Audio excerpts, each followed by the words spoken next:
श्रोत्यांनो, ह्या दिवसांमध्ये आम्ही यहोशुवाच्या पुस्तकाचे अध्ययन करीत आहोत आणि आज शेवटला अध्याय अर्थात 24वा अध्याय आम्ही अभ्यासणार आहोत. यहोशुवा आता वयस्कर झाला होता, थकला होता. थोड्याच दिवसांचे आपण सोबती आहोत हे त्याला समजले होते. लोकांना अखेरचा काही बोध करावा अशी त्याची इच्छा होती. प्रथम त्याने सर्व पुढारी व वडील यांना बोलावणे पाठवले. मग सर्व लोकांना एकत्र बोलावले. त्याने देवाचे सामर्थ्य, देवाचे विश्वासूपण यांची त्यांना आठवण करून दिली आणि त्याच्याशी विश्वासू रहा असा कळकळीने त्यांना बोध केला. त्याने त्यांना सांगितले की तुम्ही आता परमेश्वराचे भय धरा, त्याची सेवा करा, सात्विकतेने व खऱ्या मनाने त्याची सेवा करा. त्याने त्यांना विश्वासापासून भ्रष्ट होऊ नका असे बजावून सांगितले. 24वा अध्याय आणि पहिलं वचन सांगतं. यहोशुवाचे पुस्तक 24वा अध्याय पहिले वचन. नंतर यहोशुवाने इस्रायलांच्या सर्व वंशांना शखेम येथे जमविले आणि इस्रायलांचे वडीलजन, प्रमुख, न्यायाधीश व अंमलदार ह्यांना बोलावणे पाठविले आणि ते देवासमोर हजर झाले. श्रोत्यांनो, 24व्या अध्यायात यहोशुवा सर्व लोकांस एकत्र करीत आहे. ते सर्व स्वतःला परमेश्वरासमोर समर्पित करतात. यहोशुवा त्यांच्या इतिहासाचे चिंतनपर परीक्षण करून त्यांच्यासमोर पुन्हा मांडित आहे.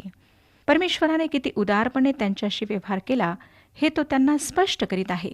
दुसरं वचन सांगतं की तेव्हा यहोशुवा सर्व लोकांस म्हणाला, इस्रायलाचा देव परमेश्वर म्हणतो, प्राचीन काळी तुमचे पूर्वज अब्राम व नाहोर ह्यांचा बाप तेरह हे फरात महानदी पलीकडे राहत व अन्य देवांची सेवा करीत.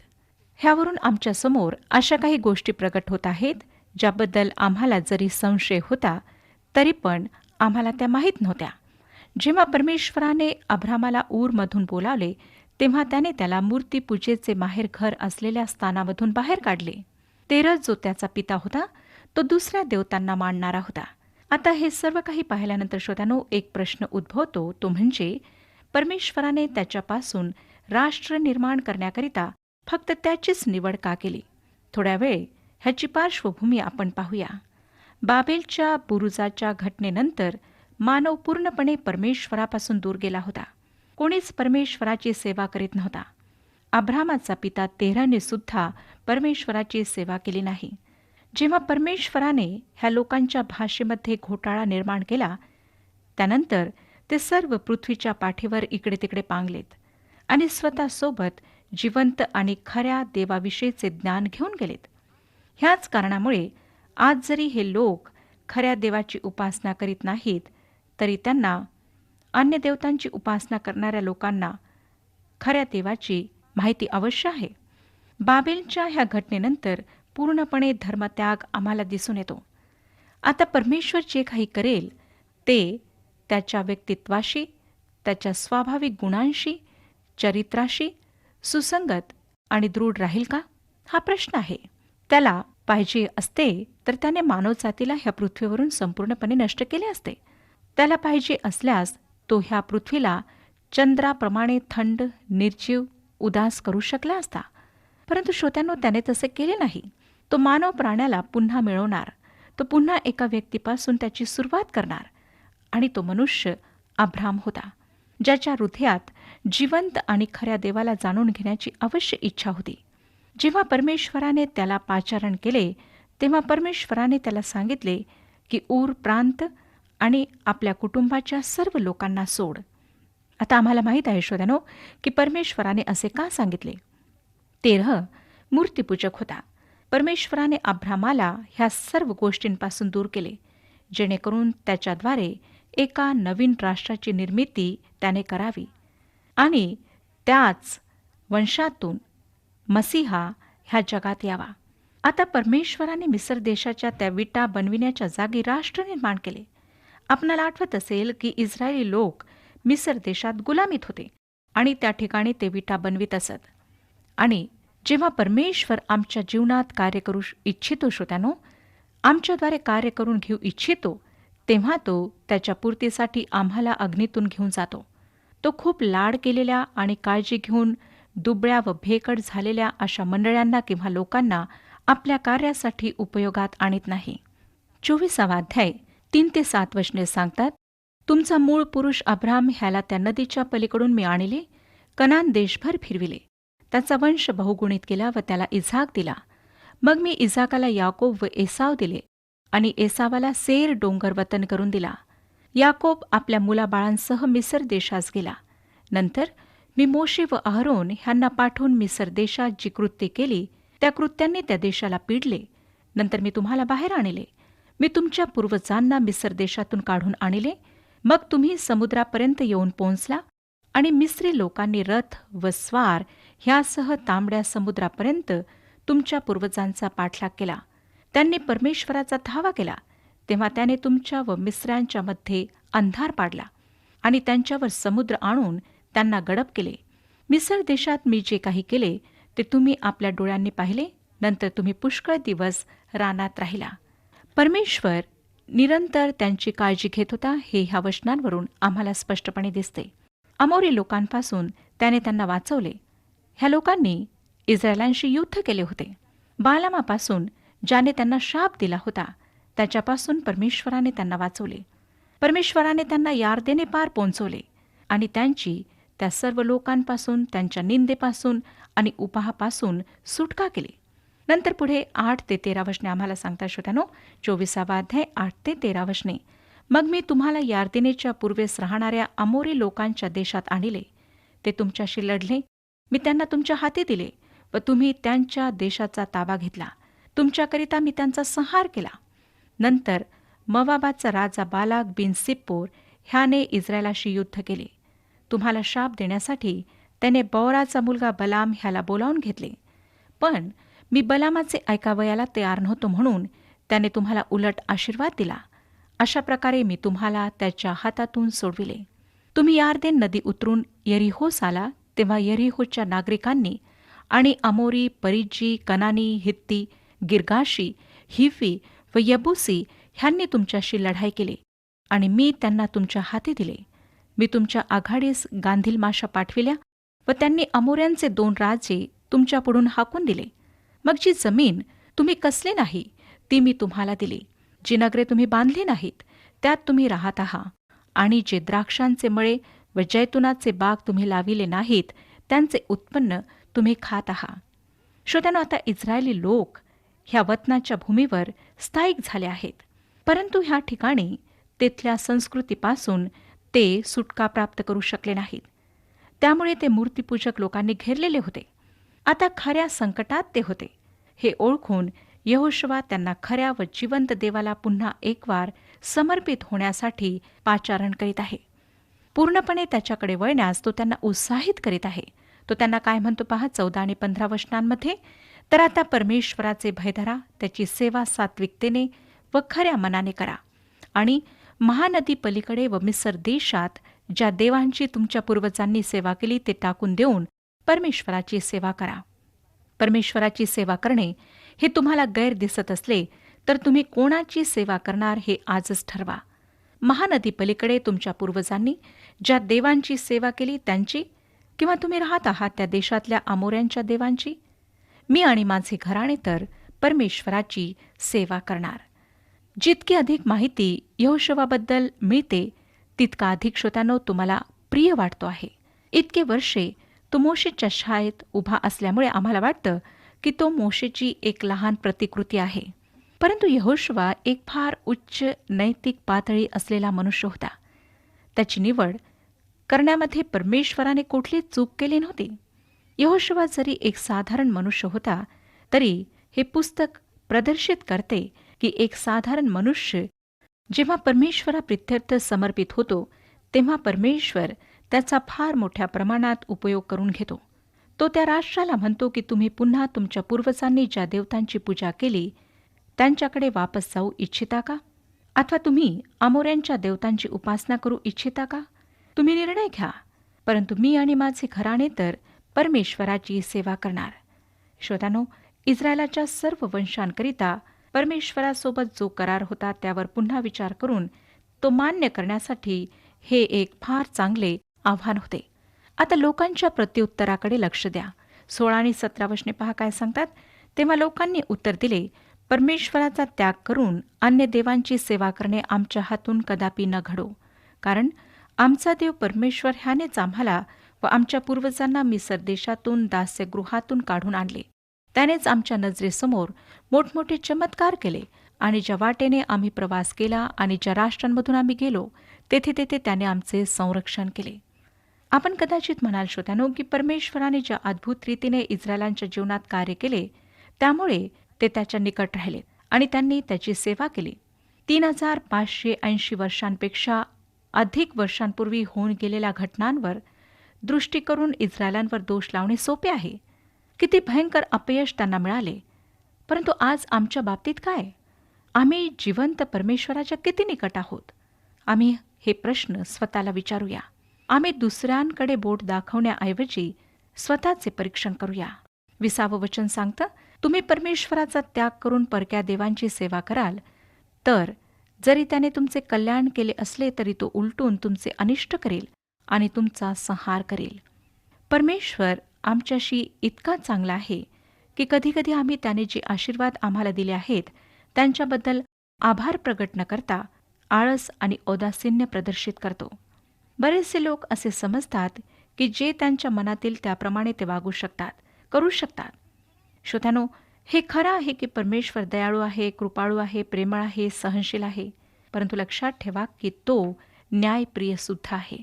तो अगदी खरा न्याय करणारा परमेश्वर आहे आणि तो आपल्या न्यायामध्ये चुकणार नाही. 21 वचन, लोक यहोशुवाला म्हणाले, नाही, आम्ही परमेश्वराचीच सेवा करणार. इस्रायलांनी जे काही प्रत्युत्तर दिले ते ऐकायला फार चांगले वाटते, होय ना श्रोत्यानो? त्यांचा उद्देश सुद्धा चांगला वाटतो. 25 आणि 26 वचने पहा पुढे काय सांगतात. तेव्हा यहोशुवाने त्या दिवशी त्या लोकांबरोबर करार केला आणि शखेमात त्यांना विधी व नियम लावून दिले. ह्या गोष्टी यहोशुवाने देवाच्या नियमशास्त्राच्या ग्रंथात लिहून ठेविल्या आणि एक मोठी शिला घेऊन परमेश्वराच्या पवित्र स्थानाजवळील एका एला झाडाखाली ती उभी केली. दुसऱ्या शब्दात जे काही यहोशुवाने लिहिले ते सर्व त्या गुंडाळ्यांवर लिहिण्यात आले ज्यावर मोशेची 5 पुस्तके लिहिण्यात आली होती. आणि ह्यानंतर आम्ही यहोशुवाचा मृत्यू पाहतो. 29 आणि 30 वचने, ह्या गोष्टी घडल्यानंतर परमेश्वराचा सेवक नूनाचा मुलगा यहोशुवा आपल्या वयाच्या 110व्या वर्षी मरण पावला. एफ्राईमच्या डोंगराळ प्रदेशात गाश डोंगराच्या उत्तरेस तिम्नाथ सेरह येथे त्याच्या वतनाच्या सीमेवर त्यांनी त्याला मूठ माती दिली. यहोशुवाला त्या ठिकाणी पुरण्यात आले जे ठिकाण त्याने त्याच्या वंशाच्या लोकांकरिता निवडले होते. 31 आणि 32 वचने, यहोशुवाच्या हयातीत आणि त्याच्या मरणानंतर जिवंत राहिलेल्या ज्या वडील लोकांना परमेश्वराने इस्रायलासाठी काय कार्य केली हे माहीत होते त्यांच्या हयातीत इस्रायल लोकांनी परमेश्वराची सेवा केली. योसेफाच्या अस्थी इस्रायल लोकांनी मिसर देशातून आणल्या होत्या. त्या शखेम येथे पुरल्या. ती जागा याकोबाने शखेमाचा बाप हमोर ह्याच्या वंशजाकडून 100 कसिटा देऊन विकत घेतली होती. हे ठिकाण योसेफाच्या वंशजांचे वतन झाले. यहोशुवाच्या मृत्यूसमयी त्याला लोकांमध्ये उच्च स्थान प्राप्त झाले होते कारण यहोशुवाच्या संपूर्ण कालावधीत इस्रायली लोक परमेश्वराच्या मागे चाललेत. हा त्याच्या परमेश्वराप्रित्यर्थ विश्वासयोग्य राहण्याचा, भक्तिपूर्ण राहण्याचा परिणाम होता. या थोर नेत्याच्या कार्याची ही सर्वात उत्तम साक्ष आहे. योसेफ मनश्शे आणि एफ्राईमचा पिता होता. जेव्हा ह्या 2 पुत्रांनी मिसर सोडले तेव्हा त्यांनी आपल्या पित्याच्या अस्थीसुद्धा सोबत घेतल्या होत्या. निर्जन स्थानात त्या अरण्यात 40 वर्षे भटकत असताना ते त्या अस्थीसुद्धा घेऊन भटकत होते. त्यांनी योसेफाला वचन दिले होते की ते त्याच्या अस्थी वचनदत्त देशात पुरतील. का? कारण त्याला अपेक्षा होती की त्या भूमीवर तो मृत्यूतून जिवंत होईल. नंतर 33 वचन जे शेवटलं वचन आहे ते वाचूया. नंतर हरुनाचा मुलगा एलाजार हा मृत्यू पावला. त्याला त्यांनी एफ्राईमाच्या डोंगराळ प्रदेशात त्याचा मुलगा फिनहास ह्याला दिलेल्या गेबा गावी मूठ माती दिले. अहरोन सगळ्यात आधी मरणारा याजक होता. एलाजार दुसरा. यहोशुवाचे पुस्तक मृत्यूने घेरलेले आहे. ह्या पुस्तकाची सुरुवात मोशेच्या मृत्यूने झाली आणि आता शेवट यहोशुवा आणि एलाजार ह्यांच्या मृत्यूने होत आहे. ह्या वचनात ज्या एका गोष्टीने माझे लक्ष वेधले ती म्हणजे जरी त्यांनी एलाजारला एफ्राईमच्या डोंगराळ प्रांतात त्याचा पुत्र फिनहास याचे गाव गिबा येथे मूठमाती दिली, तरी प्रश्न हा आहे की फिनहासला ही भूमी कुठून मिळाली? कारण श्रोत्यांनो, आम्हाला माहीत आहे की जे याजक होते त्यांना कुठलीच भूमी वतनाच्या भागात मिळाली नव्हती. तरीसुद्धा ह्या माणसाने स्वतःची संपत्ती म्हणून भूमीचा हा लहान तुकडा प्राप्त केला होता. आणि ह्यावरून आम्हाला दिसतं की ह्याच ठिकाणी जिवंत आणि खऱ्या देवापासून दूर जाणे प्रारंभ झाले, जे शास्त्रेच्या पुस्तकात आम्हाला आता स्पष्टपणे दिसणार आहे. श्रोत्यानो, आम्हाला आज परमेश्वर हेच सांगत आहे की आम्ही यहोशुवाप्रमाणे परमेश्वराशी सत्यनिष्ठ राहावे. आम्ही यहोशुवाप्रमाणे हा निश्चय करावा की मी आणि माझे घराणे तर परमेश्वराचीच सेवा करणार. हे म्हणणे सोपे आहे, परंतु ह्याप्रमाणे करणे कठीण आहे. पुष्कळदा श्रोत्यानो, आम्ही देवाला बरीच वचने देतो, देवासोबत बरेच करार करतो, परंतु फारच कमी आम्ही त्या वचनांचे पालन करतो किंवा त्या कराराला स्मरण ठेवतो. आज आम्हाला पाहायचं आहे की काय आम्ही परमेश्वराशी सत्यनिष्ठ आहोत. तरुणांनी पुढे येऊन ख्रिस्ताचा उघड स्वीकार करणे, मंडळीत सहभागी होणे हे खरोखर हितावह आहे. आपण काहीतरी निश्चितपणे ठरवले म्हणजे आपणाला तसे आचरण ठेवावेच लागते. त्यामुळे आमच्या जीवनाला वळण लागते. विश्वासाची कबुली देण्याविषयी पॉल रोमकारास पत्र 10 अध्याय 9 आणि 10 वचनांमध्ये म्हणतो की येशू प्रभू आहे असे जर तू आपल्या मुखाने कबूल करीशील आणि देवाने त्याला मेलेल्यातून उठविले असा आपल्या अंतकरणात विश्वास ठेवशील तर तुझे तारण होईल. कारण जो अंतकरणाने विश्वास ठेवितो तो नीतिमान ठरतो व जो मुखाने कबूल करीतो त्याचे तारण होते. श्रोत्यानो, मोशे आणि यहोशुवा ह्यांच्या जीवनात आम्ही पाहतो की त्यांनी परमेश्वरावर पूर्ण विश्वास ठेवला होता.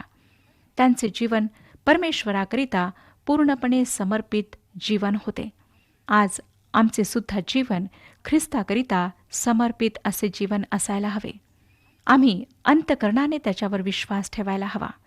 जर आमचा विश्वास दृढ आहे तर मग कोणतीही परिस्थिती आली तरी आम्ही मागे फिरणार नाही. अधिकतर काय होतं की छळ होताच, संकटे येताच, थोडासा विरोध होताच लोक विश्वासामध्ये मागे पडतात. ते परमेश्वरापासून दूर जातात. आज आम्हाला वचन सांगत आहे की आम्ही यहोशुवाप्रमाणे हा निश्चय करावा की प्रभू, माझ्यावर कितीही संकटे आलीत, कितीही परिस्थिती गंभीर असली तरीसुद्धा मी तुझ्या सेवेमध्ये मागे फिरणार नाही, परंतु खऱ्या अंतकरणाने सत्यनिष्ठ राहून प्रामाणिकपणे मी तुझी सेवा करीन. श्रोत्यानो, जेव्हा अशा प्रकारचा निश्चय आम्ही करतो तेव्हा परमेश्वरच आम्हाला सामर्थ्य पुरवितो. तोच आमची सेवा कबूल करून घेतो. आमच्या सेवेवर तोच आशीर्वाद पाठवितो. जर आम्ही समर्पित नाही तर आमची कोणत्याही प्रकारची सेवा परमेश्वर मान्य करणार नाही. पुष्कळदा भावनांच्या आहारी जाऊन आम्ही बरेच निश्चय घेतो. आम्ही परमेश्वराला वचनसुद्धा देतो, परंतु थोड्याच दिवसांमध्ये आमचा तो उत्साह थंडा पडतो. परमेश्वर अशा प्रकारचे समर्पण मान्य करीत नाही. त्याची हीच इच्छा आहे की आम्ही जीवनाच्या शेवटल्या श्वासापर्यंत, शेवटल्या क्षणापर्यंत त्याच्यासोबत सत्यनिष्ठ राहावे. मला माहीत नाही श्रोत्यानो की आपण आज कोणत्या प्रकारच्या आत्मिक परिस्थितीत आहात. आपली आत्मिक दशा काय आहे. होऊ शकतं की एक वेळ अशी होती, आपण फार उत्साही होता. आपण प्रभू येशू ख्रिस्ताला तारणारा म्हणून स्वीकारले आणि मोठ्या उत्साहाने त्याची सेवा सुरू केली. परंतु थोड्याच दिवसात आपलं प्रेम, आपला उत्साह थंडा पडला आणि आज आपण जगातील अन्य लोकांप्रमाणे जीवन जगत आहात. आपण आपला तो निश्चय आणि जो करार, जे वचन आपण परमेश्वराला दिले ते आपण विसरले आहात. परमेश्वर आपणाला स्मरण करून देत आहे. यहोशुवाच्या जीवनाच्या द्वारे तो आपणाला सांगत आहे की तुम्ही सुद्धा आपल्या अंतिम क्षणापर्यंत परमेश्वराशी विश्वासयोग्य रहा, त्याची सेवा करा आणि स्वर्गामध्ये तुमच्याकरिता जो मुकुट ठेवलेला आहे तो प्राप्त करा. काय श्रोत्यानो, पुन्हा एक वार स्वतःचे जीवन परमेश्वराच्या हातामध्ये सोपविण्याकरिता आपण तयार आहात? जर आहात तर एका लहानशा प्रार्थनेने आपले जीवन त्याच्या पवित्र हातांमध्ये समर्पित करा आणि नेटाने त्याची सेवा करण्याकरिता सुरुवात करा. परमेश्वर ह्या विषयात आपले मार्गदर्शन करो आणि आपल्याला आशीर्वाद देऊ.